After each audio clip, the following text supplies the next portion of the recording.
노동 판례 백선. 70. 노동조합 활동의 정당성. 대법원 1991년 11월 12일. 선고 9일 노 4164 판결. 부당노동행위 구제 재심 판정 취소. 노상원 서울시립대 법학전문대학원 교수의 글입니다. 1. 사실관계.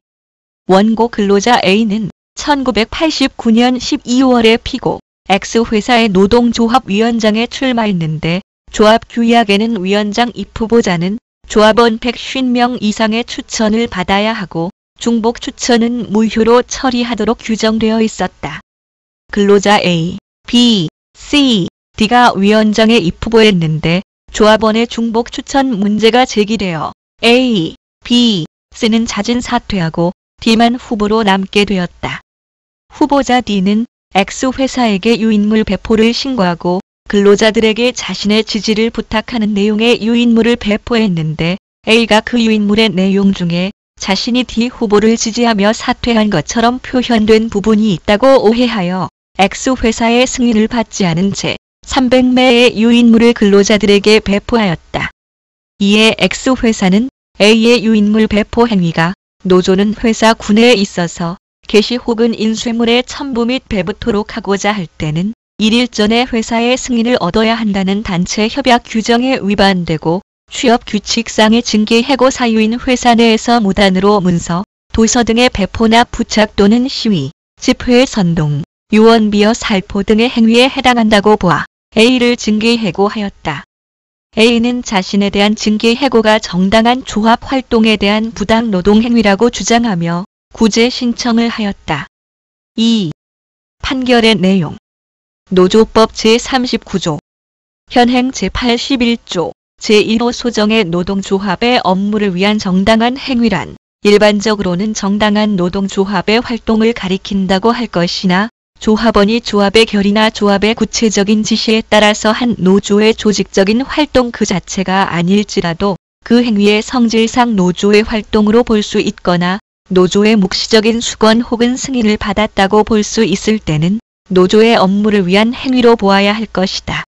근로자가 노조위원장으로 출마한 행위는 노조 업무를 위한 정당한 행위임이 분명하다 할 것이고 다수의 후보자 중 일부만 사퇴하고 복수 이상의 후보자가 남았는데 그중 한 사람이 사퇴자의 사퇴 이유를 왜곡하여 그의 선거운동에 이용하는 경우 당의 사퇴자가 그의 사퇴 이유를 조합원에게 알리는 행위도 조합의 업무를 위한 행위에 포함되는 것으로 해석하는 것이 상당하고 후보자가 한 사람만 남아가 부의 투표를 하게 되는 경우라 하여 달리 볼 것은 아니다. 원고 A의 행위는 위원장에 입후보했던 사람으로서 위원장 선거와 관련된 문제에 대한 의견을 말하고 사퇴에 대한 조합원의 오해를 해명하여 위원장 선거라는 조합 내부의 의사결정이 제대로 이루어지게 하고자 한 행위로서 노조의 업무를 위한 행위라 볼 것이지 순수한 개인적 활동이라고만 하기는 어려울 것이다. 라고 하면서 부당 노동 행위를 부인한 서울고등법원의 원심을 파기환송하였습니다. 3. 해설. 1. 조합 활동의 법적 근거. 근로자가 노조를 결성할 자유와 그 활동에 대해 외부로부터 간섭받지 않을 권리는 헌법 제33조에 기초한다.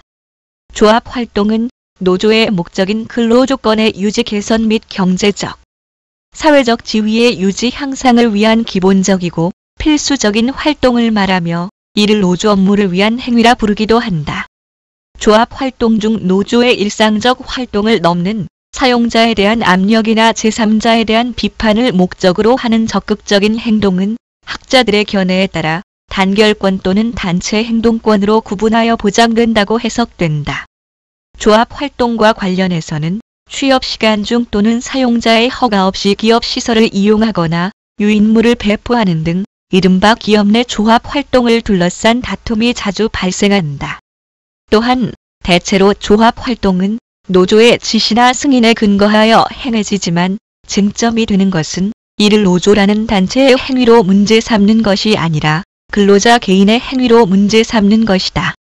이 기업 질서와 조합 활동권. 조합 활동을 협의의 의미로 파악해보면 1.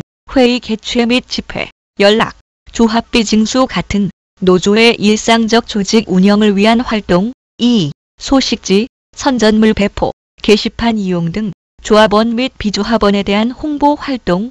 3. 투쟁적 선전 활동 및 리본 부착, 현수막게시와 같은 투쟁적 활동 등으로 나눠볼 수 있다. 기업별 노조가 대부분인 우리나라에서 이런 조합 활동은 현실적으로 사업장 시설을 이용하게 되므로 사용자의 시설관리권과 충돌하고 있다. 이에 대해 대법원은 사용자는 기업 질서를 확립하고 유지하는 데 필요하고 합리적인 것으로 인정되는 한 근로자의 기업 질서 위반 행위에 대해 법령 내에서 규율할 수 있고 단체 협약에서 정한 기업 질서 위반 행위 외에도 취업 규칙에서 징계 사유로 정하는 것은 원래 사용자의 권한이라고 보고 있다. 반대로 정당한 조합 활동은 노무지휘권이나 시설관리권이 유보된다고 보아야 할 경우도 적지 않다. 기업 내 시설은 근로자들이 자연스럽게 모여 근로조건과 노조에 대한 정보와 의견을 나눌 수 있는 현실적 장소인데도 사용자가 취업 규칙에서 사전 허가 없는 사내의 조합 활동을 금지하고 있다면 이는 헌법이 보장하는 근로자의 자주적 단결권을 침해하는 것이므로 그 효력을 인정할 수 없다. 요약하면 조합 활동이 기업 질서를 회복할 수 없는 정도로 침해하는 게 아니라면 사용자의 수인 의무를 인정할 필요가 있다.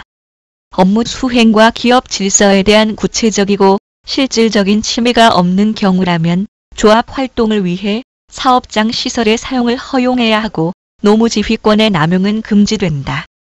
3. 대상 판결의 평가. 이 판결은 행위의 성질상 노조 활동으로 볼 수 있거나 노조의 묵시적 수건이나 승인을 받았다고 볼 수 있는 때는 노조의 업무를 위한 행위로 보아야 한다고 판시하여 조합 활동의 주체를 넓게 인정하였다. 또한 문서 내용이 전체적으로 진실하다면 일부 과장된 점이 있더라도 그 문서의 배포 행위는 노조의 정당한 활동 범위에 속하는 것으로 보아야 한다고 판단하였다. 나아가 단체 협약의 유인물 배포에 사전 허가제를 채택하고 있더라도 노조 업무를 위한 정당한 행위까지 금지시킬 수는 없는 것이므로 유인물 배포 행위가 정당한지 아닌지는 허가가 있었는지로만 판단할 것은 아니고 그 유인물의 내용이나 배포 방법 등 재반 사정을 고려하여야 한다는 판단 기준을 제시하고 있다. 이처럼 이 판결은 조합 활동의 주체, 노조 업무를 위한 활동 범위 등을 확인하였고 기업 시설 내 유인물 배포에 관한 기준을 명확하게 제시한 점을 평가할 수 있다. 그러면서 마지막에 개인적인 의견을 말씀하시면서 마치셨습니다. 이 판결의 가장 큰 의의는 근로자의 조합 활동에 관한 권리는 단결권에서 비롯되며 그것이 산업별 노조이든 기업별 노조이든 또 기업 내 다수 노조이든 소수 노조이든 관계없이 공정하게 보장되어야 함을 확인하는 데에서 찾아야 한다. 이번 판례의 교훈은 노조의 시설관리권, 노무지휘권이 남용되지 않도록 노조의 단결권을 크게 보장해줘야 한다는 것 같습니다. 도움이 되셨길 바랍니다. 들어주셔서 고맙습니다.